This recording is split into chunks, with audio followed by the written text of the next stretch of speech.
What happens when a proven championship pedigree walks into free agency at the exact moment a franchise desperately needs veteran leadership and elite production?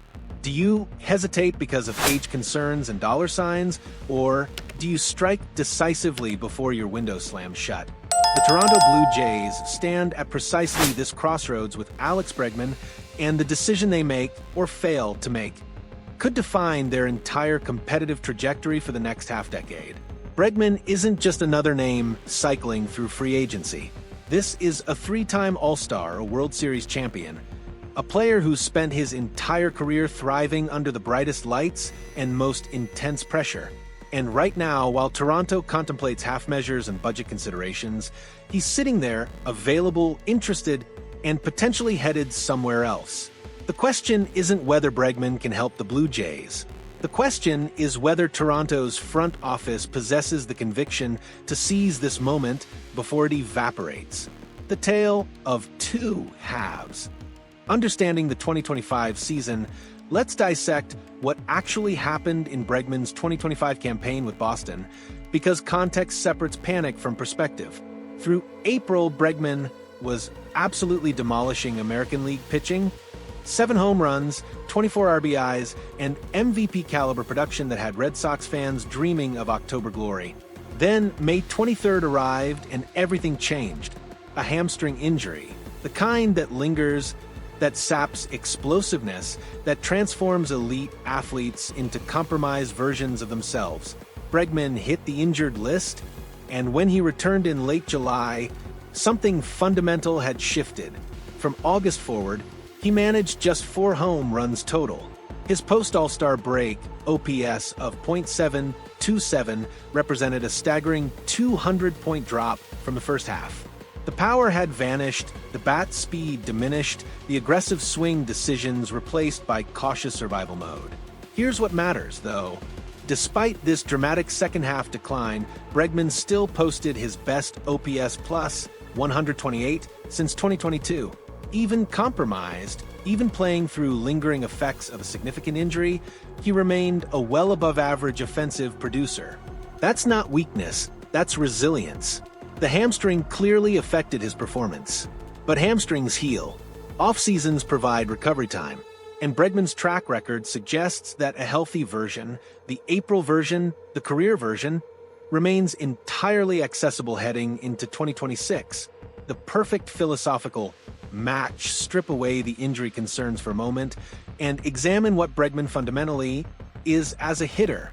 This analysis reveals why he's not just a good fit for Toronto, he's a perfect fit. In 495 plate appearances during 2025, Bregman struck out just 70 times while drawing 51 walks. Read those numbers again. In an era where strikeout rates have exploded across baseball, where 150 whiff seasons have become routine, Bregman maintains elite plate discipline and contact ability.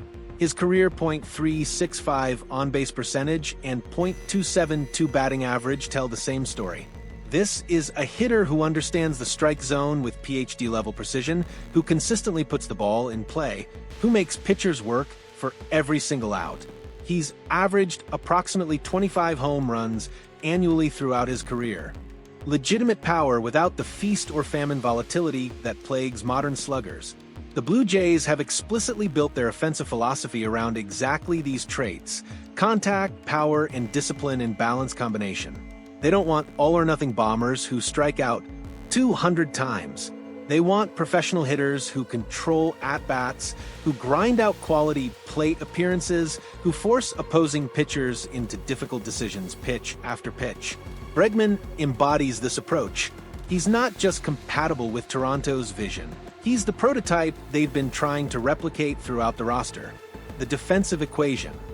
Solving multiple problems simultaneously, here's where the Bregman acquisition becomes genuinely fascinating from a roster construction perspective. His arrival doesn't just upgrade one position. It creates a cascading series of optimizations across the entire defensive alignment. Bregman slots in at third base as an above-average defender, a position where Toronto has lacked consistent excellence. But his presence does something equally important. It liberates Addison Barger to play right field full-time, maximizing his offensive potential without forcing him into uncomfortable defensive situations. Meanwhile, Andrés Giménez and Ernie Clement settle into shortstop and second base respectively, creating an infield configuration that emphasizes both defensive reliability and offensive production. This isn't about plugging one hole, it's about elevating the entire defensive infrastructure while simultaneously strengthening the lineup. Championship teams don't just accumulate talent, they optimize talent placement. They ensure every player operates in their ideal role, maximizing strengths while minimizing exposure to weaknesses. Bregman's versatility and proven excellence at third base enables precisely this type of strategic roster management. The age question, risk or overblown concern? Let's confront the elephant in the room directly. Bregman turns 32 in 2026. In baseball years, that's not young. The decline phase looms somewhere on the horizon, inevitable as gravity. But here's what the doomsayers consistently miss: not all aging curves are created equal. Power hitters who rely exclusively on bat speed and raw strength, they fall off cliffs when father time arrives. Contact hitters with elite plate discipline and advanced understanding of the strike zone, they age far more gracefully. Bregman's patient approach, his refined understanding of pitch sequencing, his ability to work counts and control at-bats, these skills don't evaporate overnight.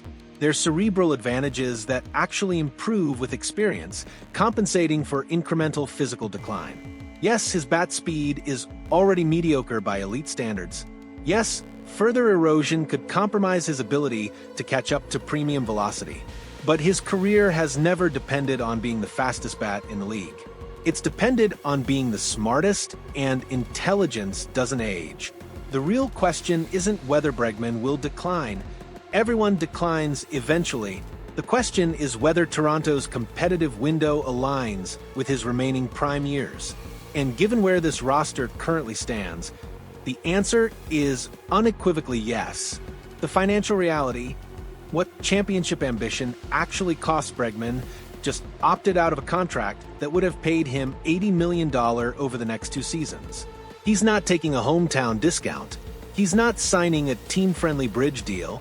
He's seeking generational wealth, likely $200 million guaranteed over 6 or 7 years. That's real money. That's ownership approval money.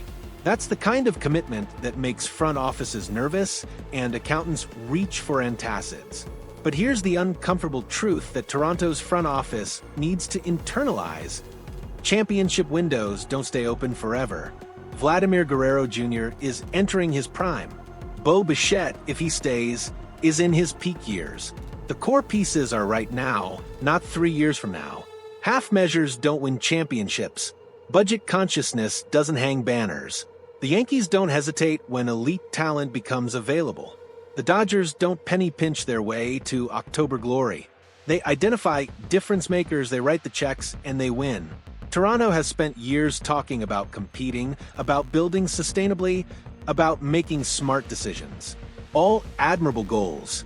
But at some point, talking transforms into doing, or it transforms into excuses for why other teams are celebrating while you're watching from home. Bregman represents the doing.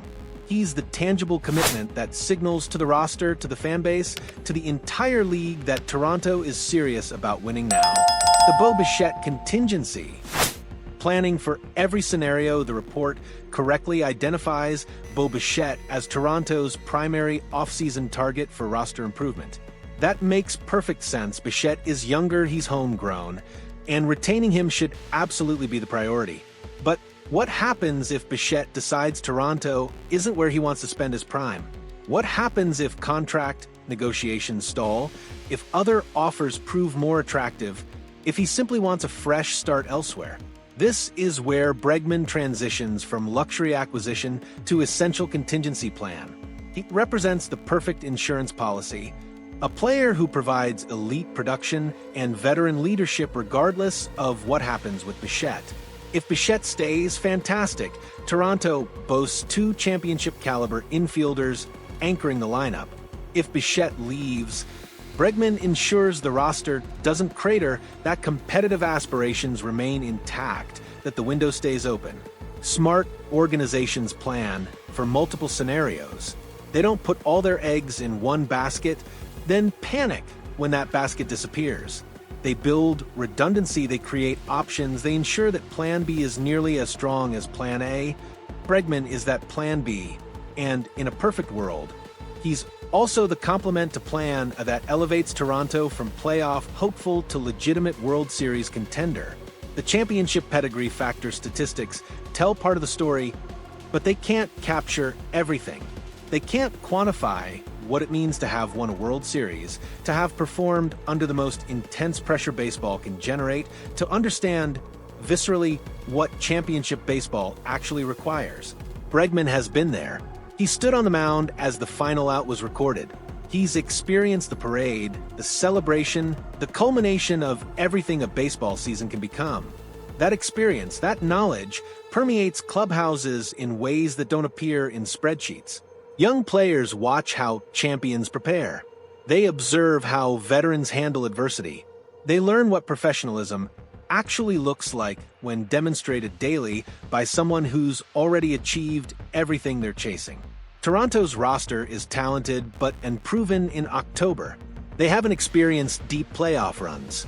They haven't navigated the pressure of elimination games. Bregman has repeatedly.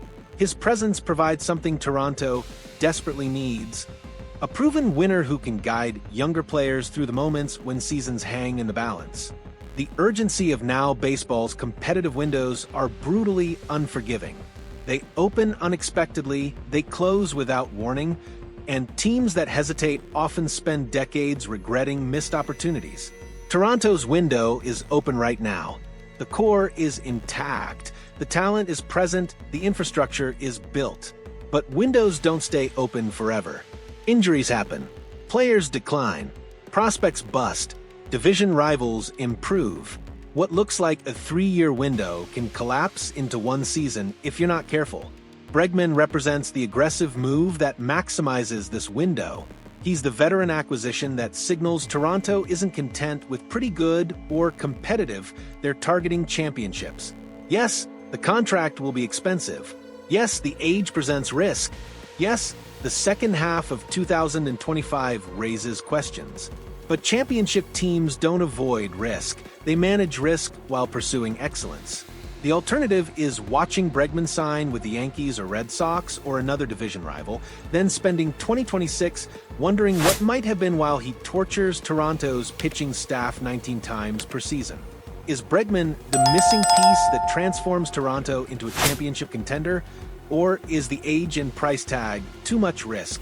Drop your honest take in the comments, and smash that like button if you want more no-holds-barred analysis of how the Blue Jays can actually win